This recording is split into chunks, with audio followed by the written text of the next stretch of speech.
સમાચાર જોઈએ વિસ્તારથી। સ્માર્ટ સિટી સુરતમાં વધુ એક સિદ્ધિ ઉમેરાવા જઈ રહી છે। સુરતમાં હવે વોટર મેટ્રો દોડવાનો એક પ્રોજેક્ટ એસએમસી દ્વારા હાથ ધરાયો છે। સિટી અને બીઆરટીએસ બસની સુવિધા અને આવનારા સમયમાં મેટ્રો ટ્રેન પ્રોજેક્ટ શરૂ થશે, ત્યારે તાપી નદીમાં વોટર મેટ્રો માટે ફિઝિબિલિટી રિપોર્ટ તૈયાર કરાઈ રહ્યો છે। સુરત શહેરની ભૌગોલિક સ્થિતિ ગુજરાતના અન્ય શહેરો કરતાં ખૂબ જ અલગ છે। સુરત દરિયા કિનારે આવેલું શહેર તો છે જ, પરંતુ તાપી નદી સુરત શહેરના બરોબર વચ્ચેથી પસાર થાય છે। એટલે કે સુરત શહેર તાપી નદીના બે કાંઠે પર વિકસેલું વિકસિત શહેર છે। તાપી નદીને કારણે જ સુરત શહેરનો સર્વાંગી વિકાસ થઈ રહ્યો છે। જે પૈકી વધુ એક પ્રોજેક્ટ વોટર મેટ્રો સુરતમાં આગામી દિવસોમાં સાકાર થઈ શકે છે। તાપી નદી કિનારે વસેલું શહેર હોવાને કારણે વોટર મેટ્રો આશીર્વાદરૂપ પુરવાર થઈ શકે છે।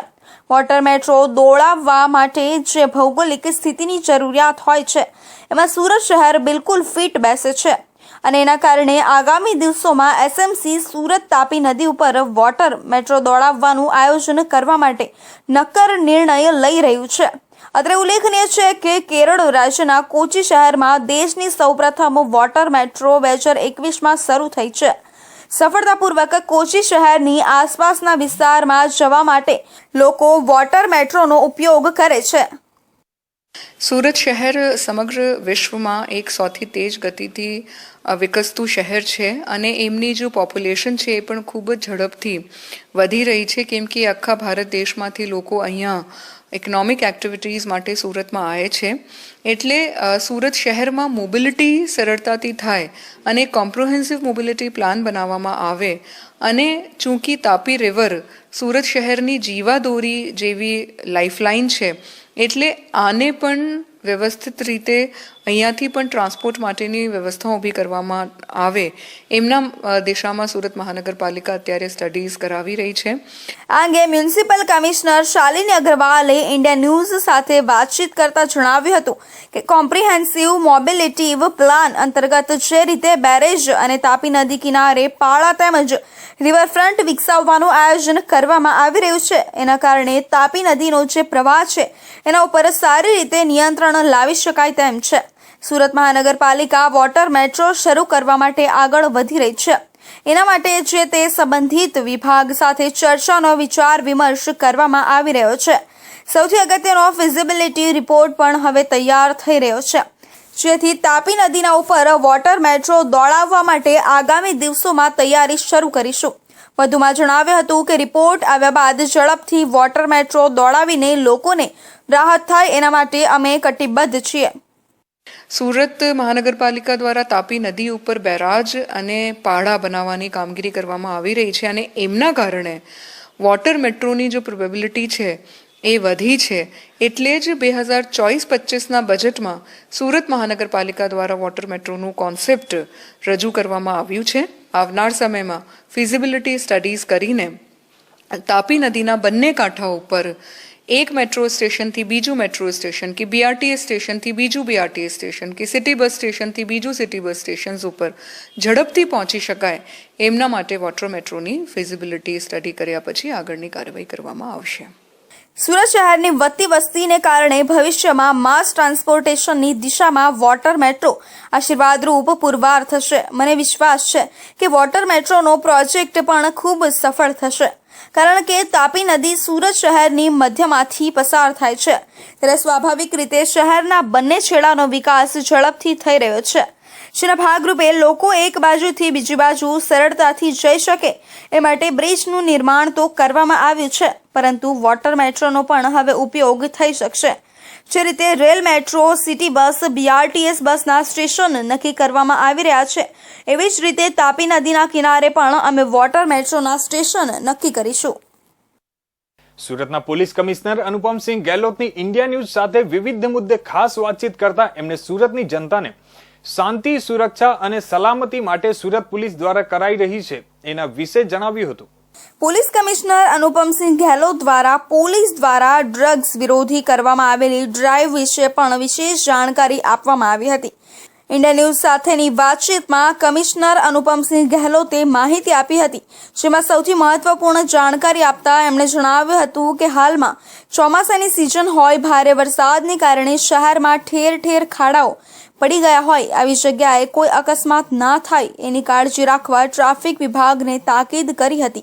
સાથે જ જો કોઈ ગંભીર પ્રકારના અકસ્માતનો ભોગ નાગરિક બને છે તો તુરંત જવાબદાર વિરુદ્ધ ગુનો દાખલ કરવાની પણ તાકીદ તેમણે કરી છે. સાથે જ સુરત પોલીસ દ્વારા શહેરના ટ્રાફિકની સમસ્યા અને અકસ્માતોના કેસો રોકવા માટે ગુજરાત સરકારના આદેશ અનુસાર 200થી વધુ ટ્રાફિક સિગ્નલો લગાવ્યા હોવાની વાત પણ એમણે જણાવી હતી. सूरत शहर पिछले कई वर्षों से no drugs in Surat city के नेजा हेठड़ एक अभियान कर रही है, जिसमें खास करके सूरत शहर में हमारे यंगस्टर्स को जो नशे के आदी बन गए हैं उनको कैसे छुड़ाया जाए और नशे की पूरी सप्लाई जहाँ जहाँ से आती है उसको ब्रेक किया जाए और साथों साथ अवेयरनेस किया जाए, जिससे कि कोई भी लोग इस तरह की कोई नशाकारक वस्तुओं से दूर रहें. हम लोगों ने उसके लिए बहुत सारी जो कामगिरी किया, सर्वे किया गया, देखा गया कि किस जंक्शन पे बहुत बड़े बड़े सर्कल्स थे, उन सर्कल्स को काटा गया. उनको काटने के बाद बहुत सारी हमें लेन सर्कल्स पे मिल गई, वहाँ पे जंक्शन पे मिली, जिसकी वजह से ट्रैफिक का मूवमेंट खूब स्मूथ हो गया. ट्रैफिक के सिग्नल की टाइमिंग का हम लोगों ने एडजस्ट किया गया, जिससे एक आदमी यहाँ से निकले तो आने वाला सिग्नल भी उसको ग्रीन मिले.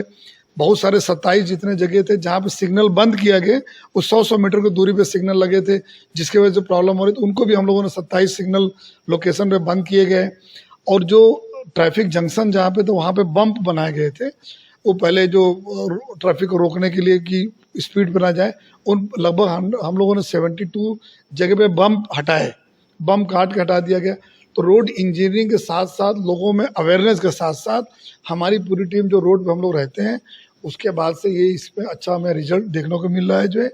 और अभी लगभग हमें देखा जाए तो 80% से ऊपर हमारा शहर में ट्रैफिक नियमों ने खूब अच्छे से पालन हो रहा है. સુરત પોલીસ દ્વારા સાયબર ક્રાઇમને રોકવા અનેકો પ્રયાસ કરવામાં આવી રહ્યા છે, જેમાં સાયબર ક્રાઇમ વિશે લોકોમાં જાગૃતિ આવે એના પણ પ્રયાસ કરવામાં આવી રહ્યા છે.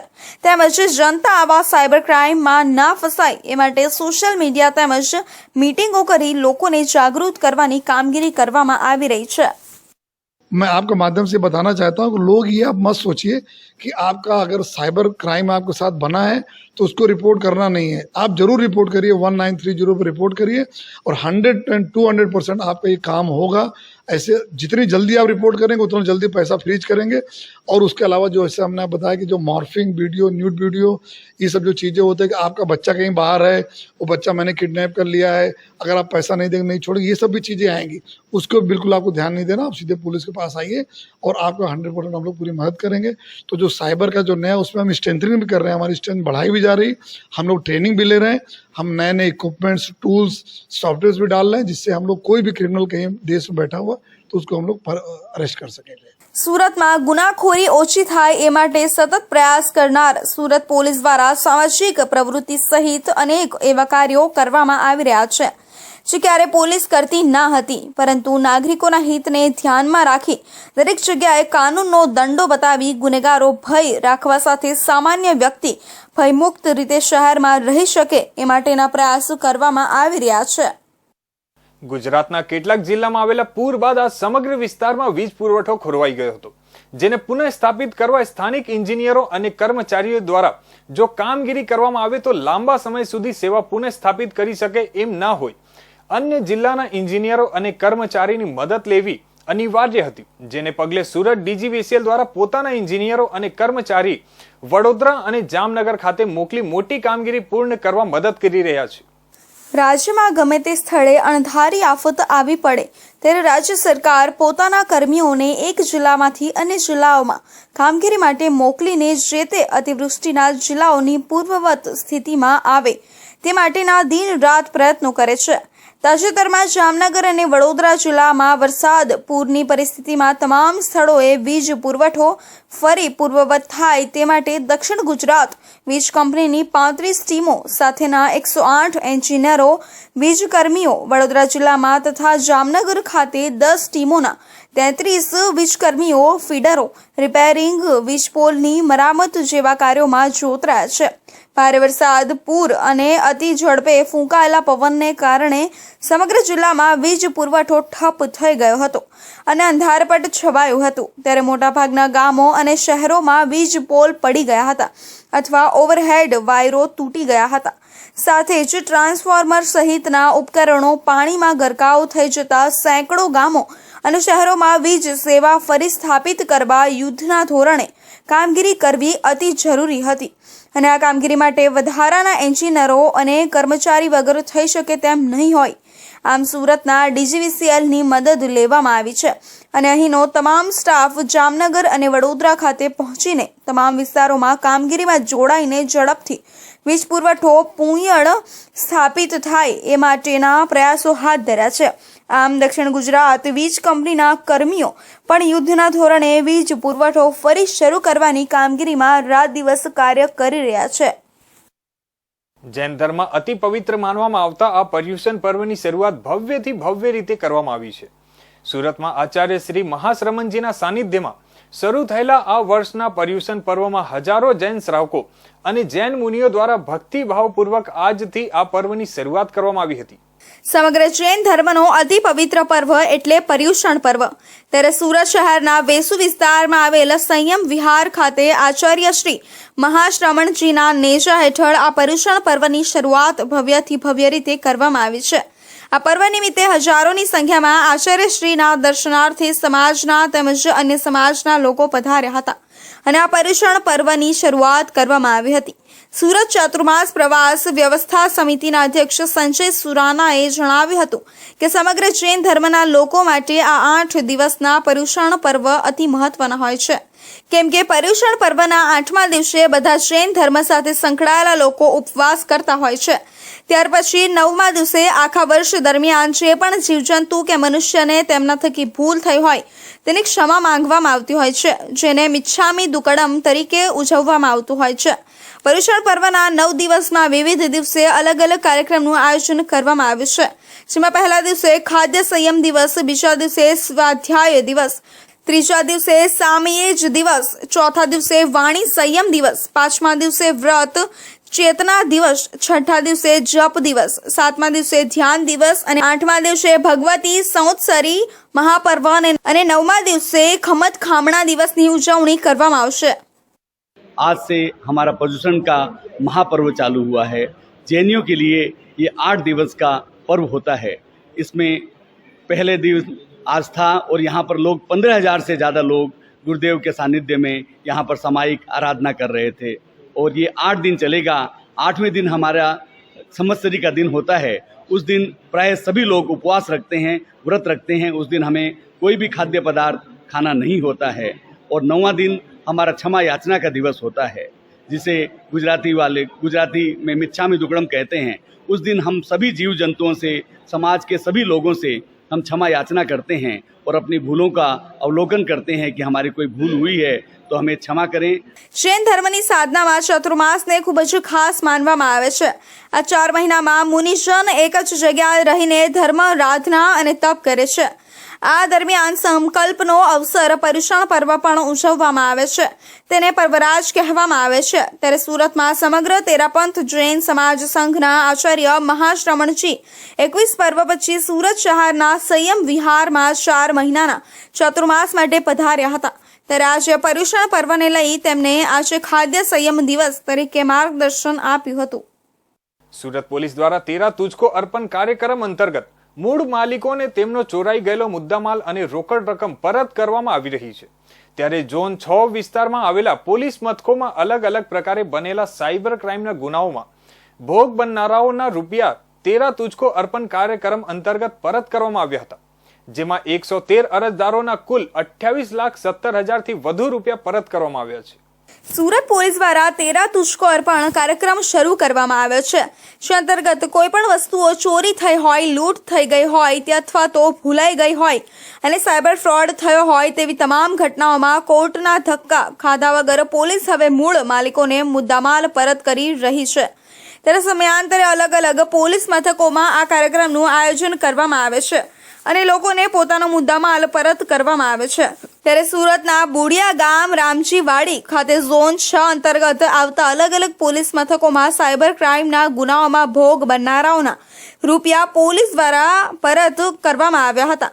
ડીસીપી રાજેશ પરમારની અધ્યક્ષતામાં આજે આ કાર્યક્રમનું આયોજન કરવામાં આવ્યું હતું. આ સાથે જ લોક દરબાર કાર્યક્રમનું આયોજન કરવામાં આવ્યું હતું, જેમાં આઈ ડિવિઝનના એસીપી એનપી ગોહિલ તથા જે ડિવિઝનના એસીપી દીપ વકીલ તથા સુરત જિલ્લા સરકારી વકીલ રાજેશ ડોબરિયા અને સચિન જીઆઈડીસી ભેસ્તાન ડુમ્મસ ઈચ્છાપોર તેમજ હજીરા પોલીસ મથકના અધિકારીઓ અને કર્મચારીઓ ઉપસ્થિત રહ્યા હતા.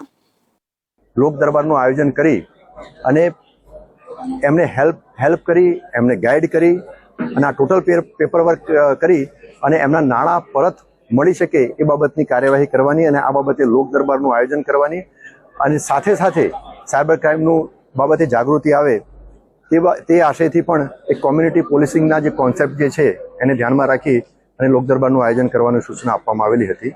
યોજાયેલા કાર્યક્રમમાં 113 અરજદારોને 28.17 લાખ રૂપિયા પરત આપવામાં આવ્યા હતા. આ ભોગ બનનારાઓને સાયબર ફ્રોડ દ્વારા પૈસા બેંક મારફતે લૂંટી લેવામાં આવ્યા હતા, ત્યારે પોલીસે બેંક મારફતે જ આ રૂપિયા ફ્રીઝ કરાવી આજે પરત કર્યા હતા. તેથી લોકોએ પોલીસની કામગીરીને બિરદાવી હતી. આ સાથે જ સાયબર ફ્રોડ અંગે જાગૃતિ માર્ગદર્શન પણ અપાયું હતું. એક વૃદ્ધાશ્રમમાં થોડા સમયના અંતરમાં આશ્રમમાં રહેતા એક મુસ્લિમ અને એક હિન્દુ વડીલનું અવસાન થયું હતું. આ અવસાન બાદ વૃદ્ધાશ્રમના મહિલા સંચાલકોએ જ બંને વડીલની અંતિમ વિધિ તેમના ધર્મ મુજબ કરી હતી. આ અંતિમ વિધિમાં મજહબ નહીં સિખાતા આપસ મેં बैर रखना નું સૂત્ર સાકાર થયું હતું. આશ્રમની મહિલા સંચાલકોએ આશ્રમની મહિલાઓના હિન્દુ અને મુસ્લિમ બંને વિધિથી અંતિમ સંસ્કાર કર્યા હતા. સુરતના છાપરાભાટા અમરોલી રોડ પર શાંતિદૂત વૃદ્ધાશ્રમ આવેલું છે, જેમાં સમાજથી તરછોડાયેલા અથવા જેમનું કોઈ નથી તેવા વૃદ્ધોની સાર સંભાળ લેવામાં આવે છે. આશ્રમનું સંચાલન રાજકારણમાંથી સમાજ સેવિકા બનેલા મધુબેન ખેની કરી રહ્યા છે. તેઓ જ્ઞાત, જાત અને ધર્મના ભેદભાવ ભૂલીને આશ્રમમાં રહેતા વડીલોના દીકરા હોય તેવી રીતે સેવા કરી રહ્યા હતા. શુક્રવારે આશ્રમમાં રહેતા તસ્લીમ સૈયદ અને જેને અસહાય અવસ્થામાં મળી આવતા પોલીસ જેમને આશ્રમ ખાતે મૂકી ગઈ હતી તેવા શકુંતલાબાનું થોડા સમયના અંતરે નિધન થયું હતું. આશ્રમના બધા મહિલા સંચાલકોએ પહેલા તસ્લીમ સૈયદના જનાજાને કાંધ આપી શ્રી રામ બોલીને નાનપુરા કબ્રસ્તાન ખાતે પહોંચ્યા હતા અને દફન વિધિ કરી હતી. ત્યારબાદ શકુંતલાબાને કાંધ આપી અશ્વિની કુમાર સ્મશાન ભૂમિ ખાતે લઈ જઈ અંતિમ ક્રિયા કરી હતી. આમ એક જ આશ્રમમાં રહેતા બે અલગ અલગ ધર્મના વડીલોનું મૃત્યુ થયા ત્યારે સંચાલકોએ ધર્મ ભૂલીને માનવતાનો ધર્મ બચાવ્યો હતો અને અંતિમ વિધિ કરી હતી. બંનેને તેમના ધર્મ મુજબ મોતનો મલાજો જાળવીને સન્માનપૂર્વક અંતિમ સંસ્કાર કરવાનો નિર્ણય કર્યો હતો. જીવાત પણ શરીરની અંદર પડી ગઈ હતી, તો રીતિ રિવાજ પ્રમાણે હિન્દુની જે રીતિ રિવાજ પ્રમાણે એને અગ્નિદાહ આપવામાં આવ્યો છે અને મુસલમાનની જે રીતિ રિવાજ પ્રમાણે એને કબરમાં એને દફનાવવામાં આવ્યા છે બંને માતાજી. પણ હું આ નાત જાતમાં નથી માનતી, હું માનવ સેવામાં માનું છું. માનવ સેવા તે જ પ્રભુ સેવા. મધુબેન ખેનીએ કહ્યું હતું કે મારે નાત જાત સાથે કોઈ લેવા દેવા નથી. મારા માટે મારી માં હતા, પછી ભલે તે કોઈ પણ નાતના હોય. રામ નામનું તિલક કરી માતાજીની દફન વિધિ કરવામાં આવી, જ્યારે અન્ય માજીને પણ રામ નામ સાથે જ અગ્નિદાહ આપવામાં આવ્યો છે. અમારા માટે સૌથી મોટો ધર્મ માનવ ધર્મ છે. તેને અપનાવીને અમે વૃદ્ધાશ્રમમાં વડીલોની સેવા કરી રહ્યા છીએ. જોકે નાનપુરા કબ્રસ્તાનમાં દફન વિધિ વેળા અમને જોડાવવાની ના પાડી હતી, પણ અમે 1.5 વર્ષથી માજીની સેવા ચાકરી દીકરાની જેમ કરાવતા હતા, તેથી અમારે જ અંતિમ વિધિ કરવી છે કહેતા થોડી રક્ષક બાદ અમને જોડાવા દીધા હતા.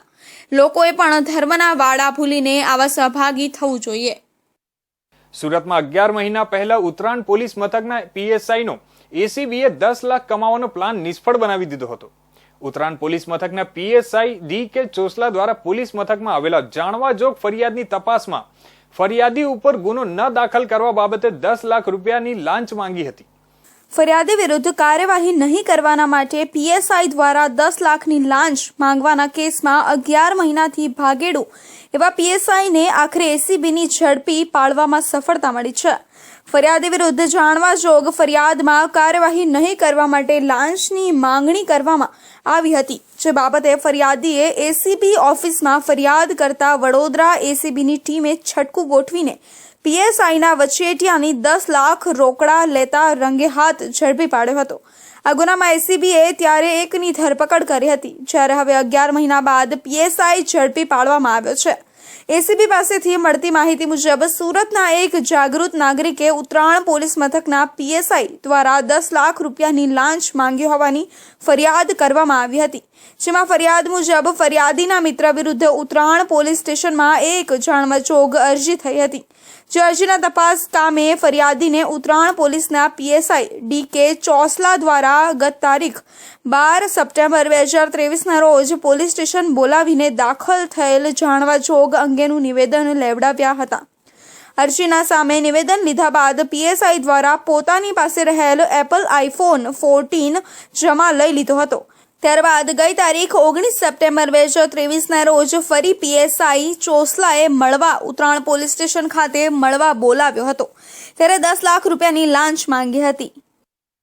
એન્ટી કરપ્શન બ્યુરોમાં ફરિયાદ મળેલી કે ઉત્તરાયણ પોલીસ સ્ટેશનમાં ફરજ બજાવતા સબ ઇન્સ્પેક્ટર ડીકે ચોસલા જેઓએ પોતાના 2 અન્ય વચેટિયા પ્રજાજનો મારફતે એક જાણવાજોગની તેઓ ઇન્વેસ્ટિગેશન કરી રહેલ હતા. એ જાણવાજોગના કામે તેઓએ આ કામે ફરિયાદી પાસેથી રૂપિયા 10 લાખની લાંચની માગણી કરેલી અને તેઓના 2 અન્ય પ્રજાજનો મારફતે એ લાંચની રકમ સ્વીકારાયેલી અને તેઓ ફરાર હતા, જેઓને ગત રોજ એસીબી દ્વારા અટકાયત કરવામાં આવેલી છે અને આગળની તપાસ ચાલી રહી છે. ફરિયાદીએ એસીબીમાં ફરિયાદ કરતા વધુમાં જણાવ્યું હતું કે ઉત્તરાયણ પોલીસ મથકના પીએસઆઈ ચોસલાએ ગત 21 સપ્ટેમ્બર 2023ના રોજ ફરી બોલાવીને જણાવ્યું હતું કે આ ગુનાની તપાસમાં તેમજ બીજા કોઈ ગુના દાખલ થવામાંથી બચવું હોય તો રૂપિયા 10 લાખ આપવા પડશે. ત્યારે પીએસઆઈ ડીકે ચોસલાને લાંચના નાણાં આપવા ઈચ્છતા ન હોવાથી એસીબીમાં ફરિયાદ કરી હતી. એસીબીમાં પીએસઆઈ માંગેલી લાંચની ફરિયાદને આધારે વડોદરા એસીબી ટીમે લાંચ સામે છટકાનું આયોજન કર્યું હતું. આ દરમિયાન ફરિયાદી 10 લાખ રૂપિયા લઈને આવ્યો હતો, ત્યારે પીએસઆઈના નિલેશ ભરવાડના અને પિયુષ રોય નામના 2 વચેટિયા રૂપિયા લેવા આવ્યા હતા, જેમાંથી નિલેશ ભરવાડને એસીબીની ટીમ ત્યાં હાજર હોવાની જાણ થઈ જતા તે ઘટના સ્થળ પરથી ભાગી છૂટ્યો હતો, જ્યારે અન્ય એક વચેટિયો પિયુષ રોય 10 લાખ રૂપિયાની લાંચ લેતા રંગે હાથ ઝડપાઈ ગયો હતો. એસીબીના આ છટકામાં તે સમયે પોલીસ પીએસઆઈના એક વચેટિયાને ઝડપી પાડ્યો હતો, જ્યારે ઝડપાયેલ પિયુષ રોય પાસેથી પીએસઆઈ દ્વારા લાંચના 10 લાખ રૂપિયા લેવાનું રેકોર્ડિંગ પણ મળી આવ્યું હતું, જેના આધારે એસીબીની ટીમ ઉત્તરાયણ પોલીસ મથકના પીએસઆઈની પણ ધરપકડ કરવાના ચક્રો ગતિમાન કર્યા હતા. 11 મહિને એસીબીએ પીએસઆઈ ચોસલાને ઝડપી પાડ્યો હતો. સુરતના કતારગામમાં કારખાનામાંથી 2 તસ્કરોએ 1,83,000ના હીરા ચોર્યા હોવાનું સામે આવ્યું છે. કારખાનાની પાછળની બારીની ગ્રીલ તોડી અંદર ઘૂસ્યા હતા અને ચોરીની ઘટનાને અંજામ આપી ફરાર થતા પોલીસે તપાસ શરૂ કરી છે. સુરતનો હીરા ઉદ્યોગ મંદીનો માર સહન કરી રહ્યો છે, તો બીજી તરફ હીરાના કારખાનામાં ચોરીની ઘટનાઓ વધી રહી છે. કતારગામમાં 2 તસ્કરો 1.83 લાખની કિંમતના 440 નંગ કાચા હીરા ચોરી કરતા સીસીટીવીમાં કેદ થયા હતા, જે આધારે પોલીસે બંને આરોપીઓને ઝડપી પાડ્યા છે. અજાણ્યા ચોરે કારખાનાને નિશાન બનાવ્યું હતું. મૂળ ભાવનગર જિલ્લાના વલભીપુર તાલુકાના વતની અને હાલમાં સુરતના કતારગામ વિસ્તારમાં ડભોલી રોડ પર રહેતા જેમીશ શંભુભાઈ ગાભાણી. જેમીશ કતારગામ વિસ્તારમાં હીરાનું ખાતું ધરાવે છે.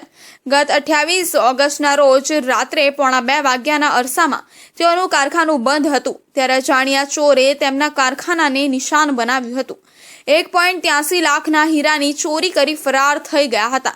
તસ્કરો પહેલા માળે ખાતાના પાછળની સાઈડમાં આવેલ લોખંડની ગ્રીલ તોડી બારીમાંથી ખાતામાં પ્રવેશ કર્યો હતો અને 4 કેરેટના 12 સેટના 49 નંગ કાચા હીરાના 2 પેકેટ તથા 23 કેરેટ 20 સેટના 391 નંગ કાચા હીરાના 5 બોક્સ મળી કુલ રૂપિયા 1.83 લાખના હીરાની ચોરી કરી ફરાર થઈ ગયા હતા. 28મીએ સવારે જેમીશભાઈ કારખાને પહોંચ્યા ત્યારે ટેબલનું ડ્રોઅર તૂટેલું જોવા મળ્યું હતું. સીસીટીવી ચેક કરતા 28મીએ મધરાત્રે 1:45 વાગ્યે 2 ચોર કારખાનાની પાછળની બારીની ગ્રીલ તોડી અંદર આવતા અને ડ્રોઅર તોડી હીરા ચોરી લઈ જતા દેખાઈ આવ્યા હતા. આ મામલે કતારગામ પોલીસમાં ફરિયાદ નોંધાવી છે. કતારગામ પોલીસે અજાણ્યા ચોર સામે ઘરફોડ ચોરીનો ગુનો દાખલ કરી વધુ તપાસ હાથ ધરી હતી. પોલીસે સીસીટીવીના ફૂટેજના આધારે બંને તસ્કરોને પકડવા કવાયત હાથ ધરી છે. વલસાડના તિથલ બીચ પાસે પ્રોટેક્શન વોલના પથ્થરોમાંથી વધુ એક પેકેટ બિનવારસી અફઘાન ડ્રગ્સનું પેકેટ મળી આવ્યું હતું. ઘટનાની જાણ વલસાડ સિટી પોલીસની ટીમને થતા સિટી પોલીસની ટીમે તાત્કાલિક ઘટના સ્થળે પહોંચી અફઘાન ડ્રગ્સનું પેકેટ કબજે કરી આગળની તપાસ હાથ ધરી છે. 12 ઓગસ્ટના રોજ વલસાડ જિલ્લાના પારડી તાલુકાના ઉદવાડા દરિયા કિનારે પાસે આવેલી પ્રોટેક્શન વોલ પાસે બિનવારસી 10 ચરસના પેકેટ મળી આવ્યા બાદ વલસાડ જિલ્લા પોલીસની ટીમે વલસાડ જિલ્લાના દરિયા કિનારે આવતા 6 પોલીસ મથક વિસ્તારમાં ચેકિંગ હાથ ધર્યું હતું. 13 ઓગસ્ટના રોજ સાંજે વલસાડ તાલુકાના દાંતી ભાગલ દરિયા કિનારેથી વધુ 21 ચરસનો જથ્થો મળી આવ્યો હતો. મરીન ટાસ્ક પોલીસની ટીમે પેટ્રોલિંગ દરમિયાન ભાગલ દરિયા કિનારેથી 12 કરોડથી વધુનો મુદ્દામાલ કબજે કર્યો હતો. ગુજરાત એટીએસના માર્ગદર્શન હેઠળ વલસાડ એસઓજીની ટીમના નેતૃત્વમાં પારડી અને ડુંગરી પોલીસની ટીમ આગળની તપાસ હાથ ધરી રહી છે.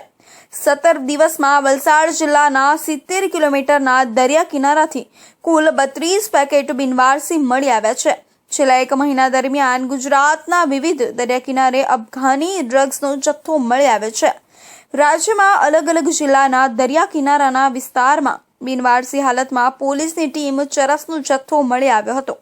વલસાડ જિલ્લાના પારડી તાલુકાના ઉદવાડા અને વલસાડ તાલુકાના ભાગલ દરિયા કિનારેથી ડ્રગ્સનો જથ્થો મળી આવ્યા બાદ વલસાડ 31 ઓગસ્ટની રાત્રિએ વલસાડના તિથલ બીચ અને સાંઈબાબા મંદિર વચ્ચે પ્રોટેક્શન વોલના પથ્થરોમાં દરિયામાં તણાઈને આવેલી હાલતમાં બિનવારસી અફઘાન ચરસ ડ્રગ્સનું એક પેકેટ મળી આવ્યું હતું. વલસાડ જિલ્લા પોલીસે દરિયા કિનારે વસતા માછીમારો અને સ્થાનિક લોકોને બિનવારસી પેકેટ મળી આવે તો તાત્કાલિક નજીકના પોલીસ મથકે જાણ કરવા અપીલ કરી છે.